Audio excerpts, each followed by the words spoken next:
The Federal Corvette. The only reason to not own one is if you aren't even able to own one because of its reputation lock. Grinding Federal reputation isn't exactly fun, but it's also not very difficult. It's a nice stretch goal if you're just looking for excuses to hop on the pilot's seat. I suppose you might also balk at the cost, but getting credits in this game has always been the least of my worries. Which is good, because the Corvette itself isn't a particularly good earner. The highest payout per kill I think I've ever seen in a Haz-Res was around 1.8 million, and that's using a kill warrant scanner. The credit per hour for bounty hunting is not high. You do it for the merits, the community goal points, or just for the love of the game. And you will be bounty hunting in the Corvette. It is the ship's explicit purpose. Far from the most popular PvP ship, the Vette is the final word in PvE bounty missions, conflict zones, and resource sites. Although the Vette is excellent at being either a shield or hull tank, it didn't shine very brightly in AX combat because of its reliance on its two huge hardpoints. There are no Class 4 AX hardpoints, which means the Vette is actually undergunned compared to its competition in that theater. Commanders who took large class ships to AX tended to favor hull tank condas or shield tank cutters. It's worth noting that the Vette actually does not have the requisite 6 medium or larger hardpoints to insta-give a Cyclops without ammo synthesis, which is kinda tragic. Of course, there will always be ship hipsters who brag about doing AX combat in a Sidewinder and encourage you to fly what you like, but there's also people who ride unicycles to work. Some people juggle geese.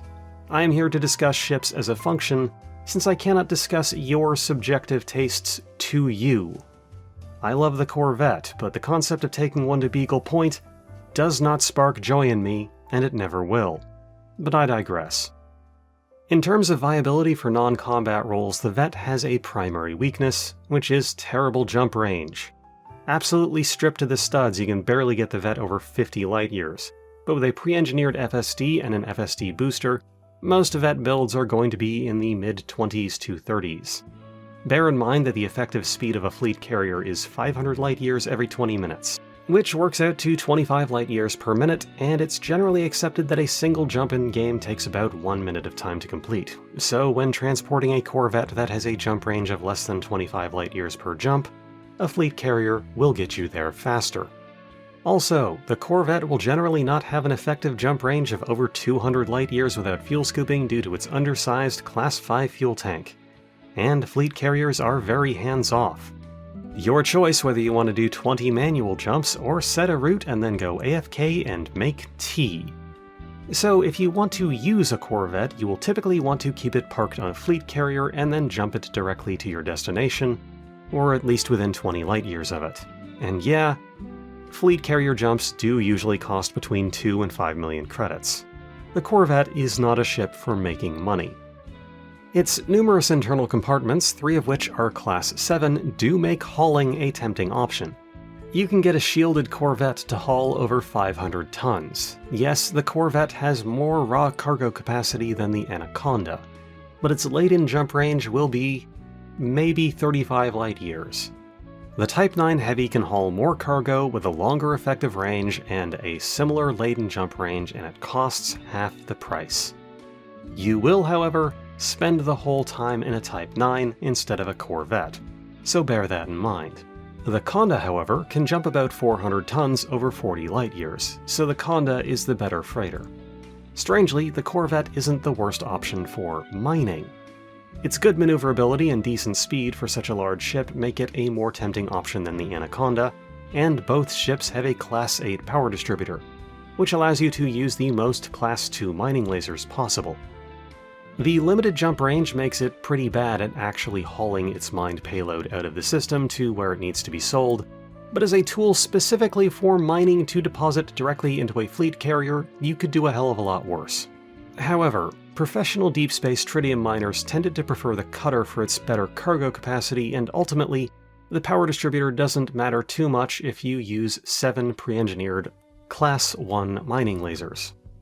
Also, all other options pale in comparison to the Type 11 Prospector, and the Corsair is more easily available and not that much worse than the Corvette. That being said, I'm actually rather stunned at the Corvette's comfort and raw efficiency when laser mining, especially because the Corvette does not have the problem that many ships have in terms of deploying prospector limpets. If you've been mining in a Python, Corsair, or Anaconda, you're well aware that you cannot deploy a prospector limpet above about 70-ish meters per second. But the Corvette will never annihilate its own prospector at any speed, unless you nose downward. It's a little awkward when you are going faster than 200 meters a second though, because you can outpace it, and it can bonk you in the rear. But you didn't click this video for only the dankest obsolete mining builds. You want to know why the Corvette is the undisputed king of the hazardous resource extraction site. The most poignant question when approaching any new ship is to ask yourself what this ship offers compared to any other ship of its size, class, and cost. And do try to be more critical in your thinking than, woo cool spaceship. Don't get me wrong, woo cool spaceship is buried deep within my heart, but I also happen to like statistics and properties, the things that actually make a ship function. Although if all you do care about is that the ship is indeed cool and makes you go woo, then I dare say there isn't a ship more cool and woo on the roster. I mean, the thing is basically a 1/8 scale model of a capital ship, and only like 4 legal distinctions away from a copyright-infringing Star Destroyer. Well, the Corvette's signature feature is its 2 Class 4 hardpoints. Compared to the Anaconda, the Corvette trades 2 large hardpoints for that additional Class 4. A trade-off that gives the Corvette less overall damage potential, but better armor penetration. There are situations in which this doesn't really matter. For instance, Class 3 cannons already have enough armor piercing to deal full damage against anything but a Type 10 defender. Also, plasma accelerators always have the maximum armor piercing value, regardless of size. The trade-off is not necessarily optimal, and the fact that the cutter has the same number of hardpoints, with 1 Class 4 being replaced with a Class 3, and 2 Class 1s being upsized to Class 2, a serious argument can be made that the cutter has more raw DPS. Because it probably does. And medium hardpoints filled with 100 armor-piercing weapons like railguns or missile racks will really cover that distance quite easily. However, missile racks quickly run out of ammo, and if they aren't pack hounds, they are easily countered by point defense. And good luck actually firing 4 Class 2 rails with a Class 7 power distributor, to say nothing of the thermal load. The advantage of having 2 huge hardpoints is kind of debatable, but in my opinion, breaks down to the reliability of 2 Class 4 gimbaled multi-cannons. Just enough armor piercing to always deal full damage regardless of the target, and significant enough damage despite being gimbaled that you don't get bored with your finger on the trigger. Also, Class 4 multi-cannons have no spin-up time, an easily underrated feature as it allows for easier exploitation of time on target. Or if you can't stomach using gimbals, then you have the best burst damage from a single shot using Class 4 plasmas. This is why the Corvette is somewhat divisive. It comes down to taste. One thing is for sure though, of the 3 big combat ships, the Corvette handles the best.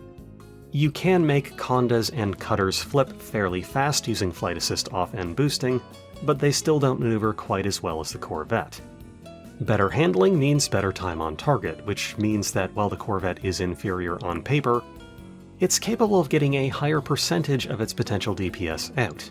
It's still not a great time to dogfight with high-rank small-class ships, as they'll be able to run circles around you, but they also can't meaningfully damage you, at least if you build the ship right. The Corvette does not have the best time to kill. A smaller and more maneuverable ship with weaker but higher skill weapons will kill things faster. But the Corvette will allow you to kill things comfortably, and for a long time, before having to return to base. And that makes it brutally efficient at racking up kill after kill without actually requiring you to sweat. Since this ship's job is to loiter in a haz-res and prune all juicy targets, you'll probably want a shield tank build, and that's no problem. The shield modifier on this ship is plenty generous, and it has 8 utility mounts. I'm legally obligated to state that it's a worse shield tank than the Cutter, but it can still reach into the domains of absolute overkill. Many ships can, mind you, but the Corvette is excellent at staying active for extended periods of time due to the overall damage potential before running out of ammunition. And if you're using laser weapons, it has the Class 8 power distributor to optimize laser uptime while being more nimble than a Conda. I built my first Corvette using Commander Exegius's PvE build, but I have extensively modified it over time as it had a few rather significant weaknesses. Most notably, hull damage, as that build used thermal rounds in its multi-cannons which made killing Fer-de-Lances and Anacondas quite the pain. The following is the build I am currently using, and I keep tweaking it here and there over time, but I'm quite satisfied with the result. This build makes liberal use of not only power play modules, but also CG rewards. So if you are just starting out and want to make exactly this build, go to Manned Frontier to start putting the FOMO items in the human tech broker lists. They can cost ludicrous prices for all I care, but they should at least be available. As for the power play modules, I would recommend waiting until the Type 11 becomes available for credits and then using the Merit Miner website. You can get to rank 100 in a power that rewards mining in a couple of long days. That's how I did it, although it has been nerfed by about 35% since then. The Class 4 hardpoints are a pair of gimbaled, overcharged auto-loader multi-cannons. Suboptimal but incredibly comfy, and they synergize well with my smaller hardpoints. The Class 3 slot is a gimbaled overcharged corrosive shell multi-cannon. You should generally always have one corrosive shell multi-cannon in every build. Their buff to armor piercing and raw damage is staggering. And it's perfectly acceptable for a corrosive shell multi-cannon to be gimbaled because it just needs to hit the target every 10 seconds or so to reapply the buff. Hell, you can make it a high-capacity turret if you're feeling lazy. It'll still do the job. Another advantage of gimbals is much more reliable module damage. If you're using fixed weapons, you may get good time on target, but the exact part of the ship that you want to shoot will be much more elusive. Potentially off-axis of its center of mass, which complicates things. But for the purpose of Haz-Res bounty hunting, you target the power plant and then you let the gimbal do the work. It's pretty uncommon for an elite Anaconda to actually be killed by hull HP if you know how to sub-target its power plant. Just remember that module damage scales alongside current hull HP percentage, so don't expect significant power plant damage until it's down to about 40%. Now, before you completely write me off as a gimbal baby, direct your attention to the Class 2s and 1s. The portside Class 2 hardpoint is a pre-engineered high-capacity long-range feedback cascade railgun. These things are ridiculous. I used to use plasma slug rails because long-range feedback cascade railguns ran out of ammo too fast. High-capacity feedbacks would also have a limited range, which would reduce their effectiveness. These things are busted, though. Fundamentally perfect. It is not particularly good game design that these are CG reward only. The Starboard Class 2 hardpoint is a short-range blaster plasma slug Imperial hammer. Plasma slug isn't only to allow for more ammo, it also cuts the thermal load quite a lot, which lets me spam this thing nearly as much as I want. The effective range of 1500 meters is quite close. But the purpose of this gun is pretty much to nestle my face directly into an Anaconda's bow and then unload for maximum damage. This ship is survivable enough to allow for some battering ram combat, or as I like to call it, bigger health bar diplomacy. Speaking of battering ram combat, cyto scramblers. Long range, oversized. You pretty much have to be feeling the breath of the enemy on your face to use these, but if you are, you get to watch their shield melt in a second. I use these in a fire group with my feedback cascade rail in order to strip the shields off of anything in seconds and prevent them from recovering it with shield cell banks. 2 cytos with a railgun is pretty hungry for distro draw and thermal load, but there's a trick to it. Cytos are burst lasers, which means that a tap on the trigger causes them to fire for a second or two. Railguns have a charge-up time. If they don't actually fire, they don't produce any heat or distro draw. So I tap-fire the trigger for cyto fire and hold for combined cyto and railgun fire. Mixing in a railgun shot every 2 or 3 cyto bursts will generally counter shield cell banks and deal near maximum shield DPS. Also lets me choose to not fire the railgun if I feel like I am going to miss. Cytos fire such a wide shot that it's always worth it to try, but railguns are more of an investment. When you first engage an enemy is also when they are most likely to pop all of their chaff, so starting out the fight with fixed weapons and then progressing to gimbals is less likely to have you waiting on target lock, and you will always be starting a fight with attacking the shield. Since damage resistances are so different between hull HP and shield HP, it pays to have weapons that can target both individually, and Cyto-Scramblers take that to the logical extreme. They have an armor-piercing rating of 1, which means they cannot do meaningful hull HP, but they also deal Class 4 damage to shields in a Class 1 hardpoint. Technically, they can also deal okay damage against a target affected by corrosive shell, but in my experience it's not worth the distro draw.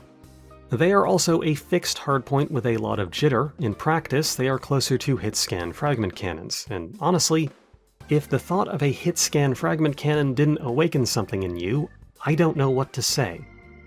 I know that fragment cannons are beloved for their frankly ridiculous DPS on paper, but the incredibly slow projectile speed makes it difficult to actually land hits on target.